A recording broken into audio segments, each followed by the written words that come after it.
Shalom, pada kesempatan kali ini kita akan meneruskan pelajaran kita tentang ditanam bukan dikubur. Oke, seri ini sudah pernah saya posting di tanggal 3 Maret yang lalu. Sempat terpotong karena kita membahas eksposisi Mazmur 91, kita sudah selesaikan itu. Kita juga sudah menyelesaikan pelajaran tentang Yakobus pasalnya yang pertama, ayat yang kedua sampai ke-8. Ini sempat tertinggal karena kemarin ada lockdown dan kemudian banyak yang khawatir dan lain sebagainya. Kita kemudian prioritaskan pengajaran itu. Sekarang saya mau balik ke sini, ini juga ada hubungannya dengan saudara dan saya. Jadi kalau belum nonton episode yang pertama, nonton dulu. Ya, ditanam bukan dikubur. Ya, ditanam itu betul-betul saudara sedang diproses sama Tuhan. Nah, kita membahas ini dari Mazmur pasal yang pertama, ayat yang ketiga. Ya, saya bacakan dulu, saya bacakan sekali lagi untuk saudara supaya kita ingat. Ayat yang ketiga mengatakan, ia seperti pohon yang ditanam di tepi aliran air. Itu sudah kita bahas di episode yang pertama, di seri ini. Yang menghasilkan buahnya pada musimnya, ini kita mau bahas kali ini. Kemudian dikatakan, dan yang tidak layu daunnya, apa saja yang diperbuatnya berhasil. Itu nanti yang berikutnya. Ya, sekarang kita mau bahas tentang buah. Ketika saudara ditanam, yang menumbuhkan nanti tunas muda, kemudian kehidupan ini berbuah, daunnya tidak layu dan lain sebagainya, itu Tuhan yang lakukan semuanya. Ya, saudara hidupnya pasti berbuah kalau saudara membiarkan hidup saudara ditanam. Saudara pasti berbuah hidup saudara kalau saudara membiarkan Tuhan yang menanam dan saudara ikut di dalam proses itu dan tidak mencabut diri kita dari proses itu. Banyak orang mencabut dirinya dari proses ditanam karena nggak tahan. Ya, karena mereka merasa gelap di bawah situ. Sekali lagi ya, saya ingatkan yang saya sudah katakan di episode pertama, orang kalau ditanam itu tempatnya sama seperti dikubur. Dua-duanya gelap, dua-duanya di bawah tanah, dua-duanya sendirian. Yang satu akan busuk, kalau ditanam akan tumbuh tunas, tumbuh buah, akan menghasilkan sebuah pelajaran kehidupan yang luar biasa bagi saudara dan saya. Ya, itulah proses ditanam. Nah, buah, kita bicara soal buah ya. 2 Korintus pasal yang ke-9, ayat yang ke-10 mengatakan begini. Ia yang menyediakan benih bagi penabur dan roti untuk dimakan, ia juga yang akan menyediakan benih bagi kamu dan melipat gandakannya,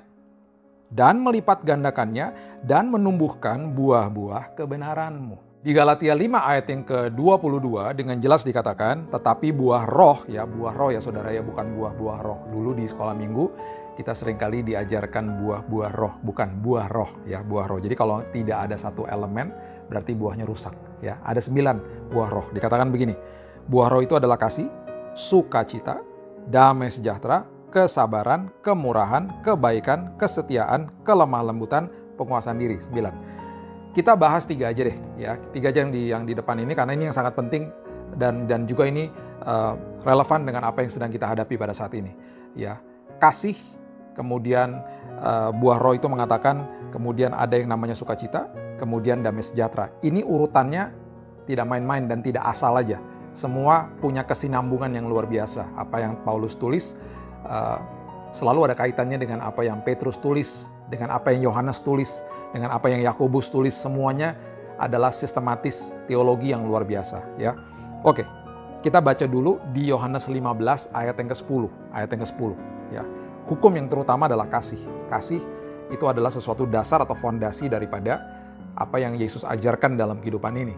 Nah, ketika saudara ada di dalam proses sedang ditanam, yang penting di dalam kehidupan saudara adalah jaga kasih itu. Jangan sampai hilang. Kasih kepada Tuhan, kasih kepada diri sendiri, kasih kepada orang di sekitar saudara, itu mutlak, itu absolut. Ketika itu saudara pegang, itu akan menghasilkan hal yang luar biasa. Kasih itu sabar. Jadi ketika ditanam, kasih itu harus ada. Harus ambil keputusan. Saya akan mengambil keputusan untuk sabar. Saya mengambil keputusan untuk tidak mementingkan diri sendiri. Saya mengambil keputusan untuk murah hati. Ya, definisi daripada kasih 1 Korintus 13 ayat 4-7. Semuanya itu bukan perasaan, tapi semuanya itu adalah keputusan. Keputusan. Ya. Dan letak daripada kasih itu ada di dalam roh saudara dan saya. Ketika saudara dan saya terima Yesus sebagai juru selamat, ya, di 2 Korintus 3 ayat yang ketiga, semua kebenaran itu ditulis di atas loh hati. Dituliskan di atas rohnya manusia, diberikan sama Tuhan di situ. Jadi memang kurang tepat kalau kita berdoa, Tuhan berikan aku kasih-Mu. Sudah dikasih sama Tuhan. Sudah dikasih. Sudah diletakkan di dalam roh kita. Atribut nilai surgawi, iman, kekudusan, semua sudah diberikan sama Tuhan. Sekarang tinggal kita mengambil keputusan, jiwa kita mengambil keputusan untuk supaya itu termanifestasi dalam hidup ini. Gitu ya. Jadi perkatakan kasih setiap hari. Perkatakan, Tuhan aku mengambil keputusan, aku mau murah hati, aku mau hari ini aku mengambil keputusan untuk tidak mementingkan diri sendiri, tidak cemburu, kasih itu sabar dan lain sebagainya. Ya. Nah, temennya kasih yang kita sering kali salah artikan itu letaknya di emosi manusia, itu yang namanya jatuh cinta. Jatuh cinta karena letaknya di emosi bisa hilang kapan saja. Bisa terusik, bisa dicuri kapan saja oleh kondisi, situasi, kehidupan. Bahkan dicuri sama iblis juga bisa. Diambil semua yang ada di dalam emosi bisa dicuri, bisa hilang kapan saja. Tetapi semua yang ada di dalam roh manusia itu terproteksi, tidak akan bisa diusik dan dicuri oleh siapapun. Dan seringkali kita ini secara ironis sebenarnya, kita tidak sadar bahwa kita sudah memiliki harta karun surga yang luar biasa yang Tuhan berikan dalam hidup saudara ketika saudara terima Dia sebagai juru selamat. Kasih sudah diberikan dalam hidup saudara. Sekarang harus termanifestasikan dalam hidup saudara. Ya. Yohanes pasal yang ke-15, ayatnya yang ke-10 mengatakan begini. Jikalau kamu menuruti perintahku, kamu akan tinggal di dalam kasihku. Seperti aku menuruti perintah Bapa-Ku dan tinggal di dalam kasih-Nya. Semuanya itu kukatakan kepadamu supaya sukacitaku ada di dalam kamu dan sukacitamu menjadi penuh. Kasih akan membawa saudara kepada sukacita. Ya, sukacita. Sekali lagi ya, kasih letaknya di roh. Jatuh cinta, emosi. Makanya pasangan-pasangan hidup dan lain sebagainya itu kalau ketika bertengkar dan lain sebagainya, kalau orang dunia akan mungkin nyerah. Karena perasaan jatuh cintanya setelah 5, 6, 7 tahun menikah mungkin sudah hilang. Tapi yang namanya anak Tuhan mengerti bahwa kasih itu adalah keputusan. Dia mengambil keputusan untuk terus mengasihi. Mengambil keputusan untuk terus sabar. Mengambil keputusan untuk murah hati. Akhirnya jatuh cintanya timbul lagi. Ngerti ya saudara ya? Itu adalah sesuatu yang sangat dahsyat dalam kehidupan manusia. Ya, jadi nggak bisa masuk ke dalam sebuah hubungan pernikahan dengan modal jatuh cinta saja, nggak bisa. Harus dengan kasih yang utuh. Makanya kasih agape itu memenangkan. Makanya love conquers all. Kasih mengalahkan segala-galanya. Nah, kasih ini ketika saudara tinggal di dalamnya akan menumbuhkan yang namanya buah itu yang namanya adalah sukacita yang ada di dalam rohnya manusia. Temennya sukacita yang ada di dalam emosi manusia itu namanya kesenangan. Beda ya, sukacita itu bahasa Inggrisnya joy, kesenangan bahasa Inggrisnya happiness. Kesenangan atau happiness bisa hilang kapan saja. Bisa diusik, bisa dicuri kapan saja. Tapi sukacita kekal adanya. Kekal adanya. Filipi 4 ayat 4-7 mengatakan begini. Bersukacitalah senantiasa dalam Tuhan, sekali lagi kukatakan bersukacitalah.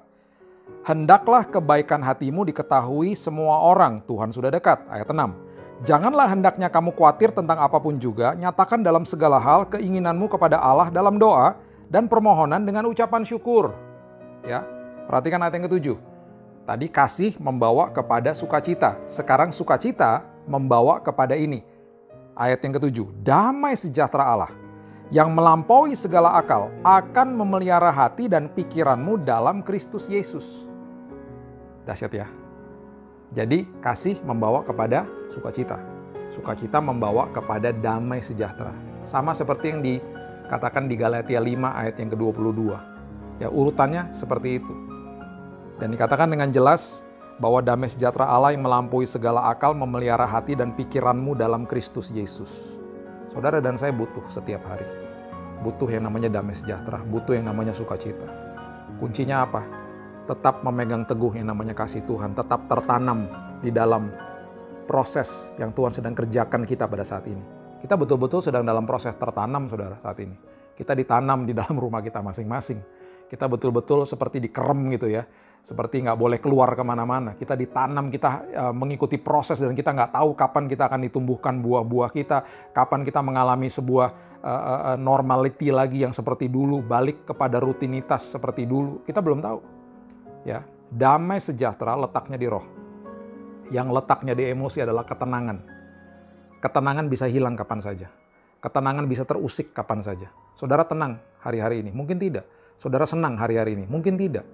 Tapi dengan bangga saya bisa katakan bahwa ketika saudara memegang penuh kasih Tuhan, sukacita tetap ada, damai sejahtera tetap ada. Dan itu melampaui segala akal karena apa? Gak bisa dijelaskan. Gak bisa dijelaskan karena dunia tidak memiliki ini. Dunia memiliki kesenangan dan ketenangan. Tapi dunia tidak memiliki yang namanya sukacita dan damai sejahtera.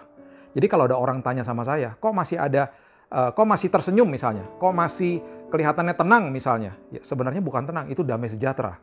Itu sesuatu yang melebihi akal budi, sampai saya juga sulit menjelaskannya. Kalau mau coba Yesus saya. Ya, kira-kira begitu saudara.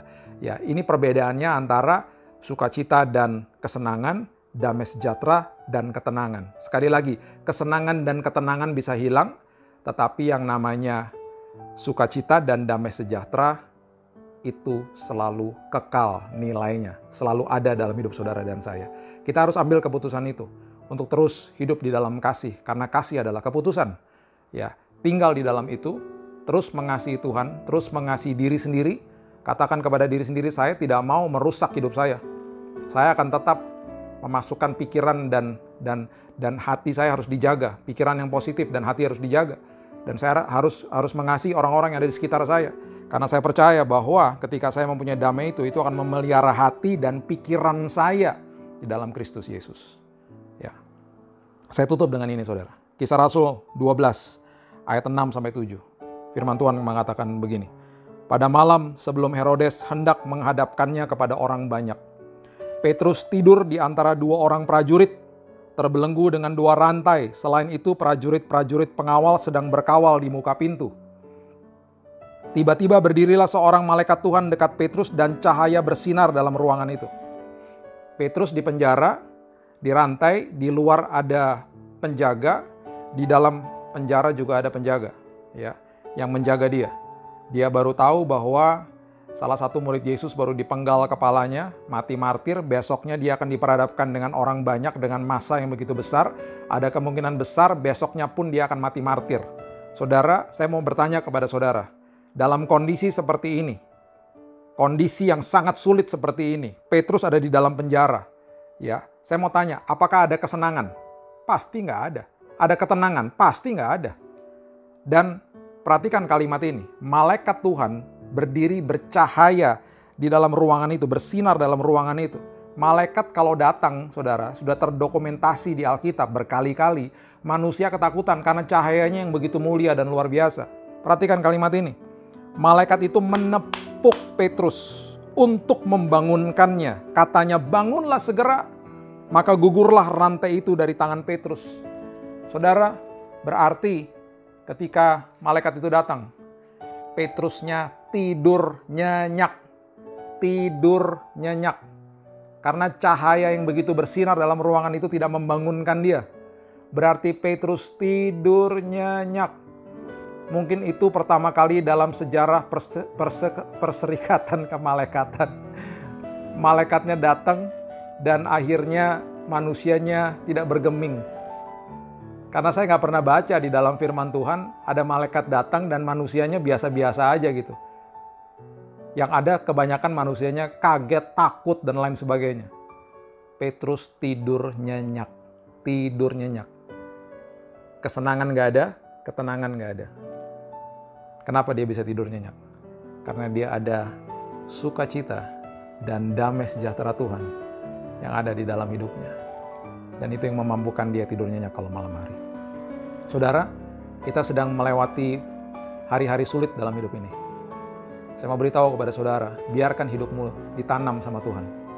Dan dia sendiri yang akan menumbuhkan buah-buah kebenaran hidup saudara. Firman Tuhan sudah katakan itu. Terus hidup di dalam kasih-Nya.